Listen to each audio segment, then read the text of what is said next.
ನಂಜನಗೂಡಿನ ಮಿನಿ ವಿಧಾನಸೌಧದ ನೋಂದಣಿ ಕಚೇರಿಗೆ ಬಂದವರು ಡಿಶುಂ ಡಿಶುಂ. ಆಸ್ತಿ ವಿವಾದ ಹಿನ್ನೆಲೆ ಒಂದೇ ಕುಟುಂಬದವರ ಜಟಾಪಟಿ. ನಂಜನಗೂಡು ನೋಂದಣಿ ಕಚೇರಿಯಲ್ಲಿ ನಾಪತ್ತೆಯಾದ ಸಿಸಿ ಕ್ಯಾಮೆರಾ.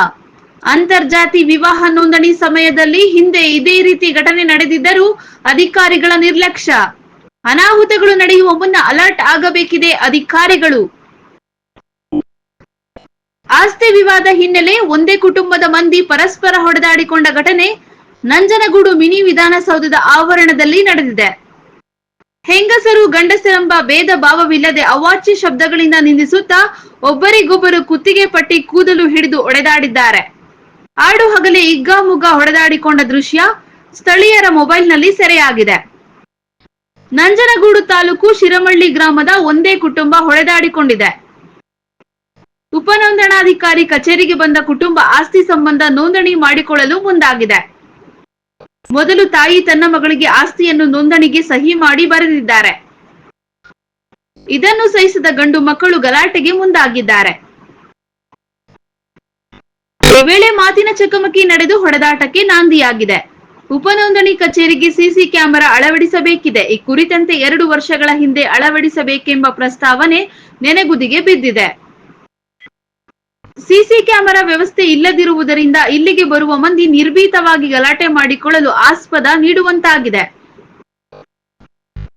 ಇಡೀ ಕುಟುಂಬ ಗಲಾಟೆಯಲ್ಲಿ ತೊಡಗಿದ ನಂತರ ನೋಂದಣಿ ಕಾರ್ಯಕ್ಕೂ ಬ್ರೇಕ್ ಬಿದ್ದಿದೆ ಎಂದು ಹೇಳಲಾಗಿದೆ.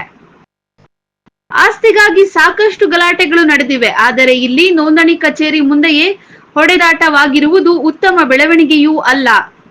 ಈ ಹಿಂದೆ ಅಂತರ್ಜಾತಿ ವಿವಾಹ ಸಂದರ್ಭದಲ್ಲೂ ಇದೇ ರೀತಿ ನೋಂದಣಿ ಕಚೇರಿಯ ಒಳಗಡೆ ನಡೆದಿತ್ತು. ಆದರೂ ಅಧಿಕಾರಿಗಳು ಕ್ಯಾಮೆರಾ ಅಳವಡಿಸಲು ಮುಂದಾಗಿಲ್ಲ.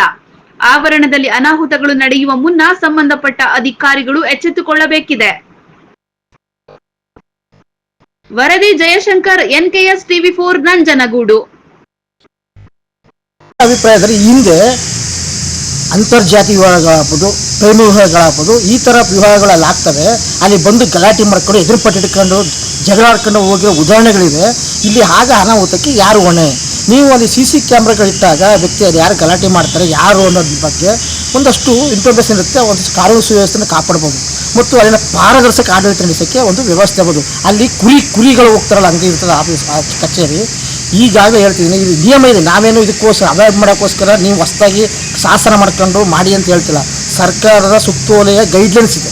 ಎಲ್ಲ ಸಬ್ ರಿಜಿಸ್ಟರ್ ಆಫೀಸ್ಗಳಲ್ಲಿ ಎಲ್ಲೆಲ್ಲಿ ಅಗತ್ಯ ಇದೆ ಅವರು ಸಿಬ್ಬಂದಿಗಳು ಕೆಲಸ ಮಾಡ್ತಕ್ಕಂಥ ಸ್ಥಳಗಳಲ್ಲಿ ಮತ್ತು ಸಾರ್ವಜನಿಕರು ಇರ್ತಕ್ಕಂಥ ಸ್ಥಳಗಳಲ್ಲಿ ಸಬ್ ರಿಜಿಸ್ಟರ್ ಆಫೀಸ್ ಒಳಗೆ ಮತ್ತು ಸಬ್ ರಿಜಿಸ್ಟರ್ ಅಧಿಕಾರಿ ಕೂತ್ಕೊಳ್ಳೋ ಸ್ಥಳಗಳಲ್ಲಿ ಕಡ್ಡಾಯವಾಗಿ ಎಲ್ಲ ಕಡೆ ಏನೇನು ವ್ಯವಹಾರಗಳು ನಡೀತಾರೆ CC ಕ್ಯಾಮ್ರಾ ಇರಬೇಕು ಅಂತ. ಇಲ್ಲಿ ಸಬ್ಸಿಡಿ ಕೋಣೆ ಹೆಂಗವ ದಾಖಲೆನ ಗ್ಲಾಸ ಮುಚ್ಕೊಂಡವ್ರೆ. ಇಲ್ಲಿ ರಿಯಲ್ ಎಸ್ಟೇಟ್ ಮಾಫಿ ನಡೀತದ. ಇದು ಹಲವಾರು ಬಾರಿ ಪ್ರಚಾರಕ್ಕೆ ಬಂದಿದೆ, ಅದು ಗೊತ್ತಿದೆ. ಆದರೂ ತಾಲೂಕು ಆಡಳಿತ ಕಣ್ಣು ಮುಚ್ಚ ಕೂತಿದೆ. ಭಾಳ ದೊಡ್ಡ ಮುಖ್ಯಮಂತ್ರಿ ಸಿದ್ದರಾಮಯ್ಯನವರು ನಾವು ಬಡವರ ಪರ, ದಲಿತರ ಪರ, ರೈತರ ಪರ ಅಂತಾರೆ. ಇಂಥ ಭ್ರಷ್ಟನೆಲ್ಲ ಯಾಕೆ ಇಟ್ಕೊಂಡಿದ್ದೀರಿ ನೀವು? ಮತ್ತು ನೀವು ಯಾಕೆ ಪರಿಶೀಲನೆ ಮಾಡ್ತಿಲ್ಲ? ಜಿಲ್ಲಾ ಉಸ್ತುವಾರಿ ಮತ್ತು ಎಷ್ಟು ಜನ ಬಂದಿದ್ದೀರಿ ನಂಜನಗೂಡಿಗ ತಾಲೂಕು ಆಫೀಸ್ಗೆ? ನೀವು MLA ಅವರು 4 ಸರಿ 3 ಬರ್ತಾರೆ. ದರ್ಶನ್ ಅವರು ಸಬ್ ರಿಜಿಸ್ಟರ್ ಆಫೀಸ್ಗೆ ಮಾತ್ರ ಹೋಗಿದ್ದಾರೆ. MLA ಅವರು ಹೋಗಿರಿ, ನೋಡಿದಾರ ನಿಯಮ ಹಿಂಗಿದೆ, ಈ ಥರ ಏನ್ರಿ ಅಂತ ಕೇಳಿದಾರೆ. ಬರ್ತಾರೆ, BD ಆಫೀಸಿಗೆ ಕೂತ್ಕೊಳ್ತಾರೆ, ಜನಸಂಪರ್ಕ ಸಭೆ ಮಾಡ್ತಾರೆ, ಮತ್ತೊಂದು ಮಾಡ್ತಾರೆ, ಹೋಗ್ತಾರೆ. ಈ ಕಚೇರಿಗೆ ಒಂದ್ಸರಿ ಇಲ್ಲೂ ಬರ್ತಾ ಇರ್ತಾರೆ. ಒಂದು ರೌಂಡ್ ಹೋಗಿ ನೋಡಲಿ, ಆ ಜನರನ್ನ ಸಮಸ್ಯೆ ಕೇಳಿ. ನಾನು ಮನೆ ದರ್ಶನ್ ನನಗೆ ಹೇಳ್ತೀನಿ, ನೀವು ತಾಲೂಕು ಆಫೀಸಿಗೆ ಬಂದರೆ ಹೋಗ್ಬೇಕಾದ್ರೆ 3 ಕಚೇರಿಗೆ, ಒಂದು ಸಬ್ ರಿಜಿಸ್ಟ್ರಿಗೆ, ಇನ್ನೊಂದು ಜನನ ಮತ್ತು ಮರಣ ಪ್ರಮಾಣ ಪತ್ರ ಅಲ್ಲಿ ಆ ಸ್ಥಳಕ್ಕೆ ಸ್ವಲ್ಪ ಜನ ಇರ್ತಾರೆ ಅಲ್ಲಿ ಮತ್ತು ರೆಕಾರ್ಡ್ ರೂಮು. ಈ 3 ಸ್ಥಳಕ್ಕೆ ಹೋಗಿ ಸ್ವಾಮಿ, ನಿಮಗೆ ಗೊತ್ತಾಯ್ತದೆ ನಿಮ್ಮ ಆಡಳಿತ ವ್ಯವಸ್ಥೆ ಎಷ್ಟು ಪಾರದರ್ಶಕವಾಗಿ ಜನರಿಗೆ ಸೇವೆ ಕೊಡ್ತಾ ಇದೆ ಅಂತ. ಈ 3 ಕಚೇರಿಗೆ, ಒಂದು ಸಬ್ ರಿಜಿಸ್ಟ್ರು, ಇನ್ನೊಂದು ರೆಕಾರ್ಡ್ ರೂಮ್, ಮತ್ತೊಂದು ಜನನ ಮತ್ತು ಮರಣ ಪ್ರಮಾಣ ಪತ್ರ. 1 ತಿಂಗಳು 2 ತಿಂಗಳಾಗಿರೋ ಕೊಡಲ್ಲ.